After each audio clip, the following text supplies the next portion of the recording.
ನೀನು ಮಾಡಿದ ತಪ್ಪಿಗೆ ಎಂದಿಗೂ ಎದುರು ನುಡಿಯಬೇಡ. ತಪ್ಪು ಮಾಡದೆ ಎದುರಾಳಿಗಳಿಗೆ ಎಂದಿಗೂ ತಲೆ ತಗ್ಗಿಸಬೇಡ. ಜ್ಞಾನಕ್ಕಾಗಿ ಯಾರನ್ನಾದರೂ ಬೇಡು, ಅನ್ನಕ್ಕಾಗಿ ಯಾರನ್ನೂ ಬೇಡಬೇಡ. ಹಲೋ, ಶುಭೋದಯ. ನನ್ನ ಹೆಸರು ಪ್ರಿಯಾ. ಇವತ್ತು ಬೆಳಗ್ಗೆ ಎಲ್ಲ ಕೆಲಸ ಮುಗಿಸ್ಕೊಂಡೆ, ಬಟ್ ಮಧ್ಯಾಹ್ನ ಎಲ್ಲ ತುಂಬ ಲೇಸಿಯಾಗಿ ಕಳೆದಿದ್ದೀನಿ.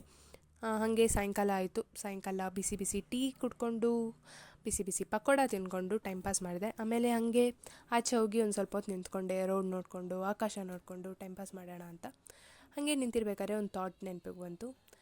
Idle mind is devil's workshop ಅಂತ. ಹಂಗಂದರೆ ಒಂಟಿತನ ಅಥವಾ ಒಂಟಿ ಮೈಂಡ್ ಏನಿರುತ್ತೆ ಆವಾಗ ತುಂಬ ಆಲೋಚನೆಗಳು ಓಡಾಡ್ತಾ ಇರುತ್ತೆ. ಕೆಲಸ ಮಾಡ್ತಿದ್ರೆ ಯಾವ ಆಲೋಚನೆಯೂ ಬರಲ್ಲ ಅಂತ. ಸೊ ನನಗೆ ಇನ್ನೊಂದೇನು ಅರ್ಥ ಆಯಿತು ಅಂದರೆ, ತುಂಬ ರಜಾನೂ ಒಳ್ಳೆಯದಲ್ಲ, ತುಂಬ ಸಜಾನೂ ಒಳ್ಳೆಯದಲ್ಲ. ಎರಡು ಬ್ಯಾಲೆನ್ಸ್ಡ್ ಆಗಿದ್ದರೆ ಲೈಫ್ ಚೆನ್ನಾಗಿರುತ್ತೆ. ನಾವು ಯಾವಾಗಲೂ ಮೈಂಡನ್ನ ಬ್ಯುಸಿಯಾಗಿಡೋದಕ್ಕೆ ಪ್ರಯತ್ನ ಪಡಬೇಕು ಅಂತ ನನಗನ್ಸುತ್ತೆ. ಆಮೇಲೆ ರಾತ್ರಿ ಆಯಿತು.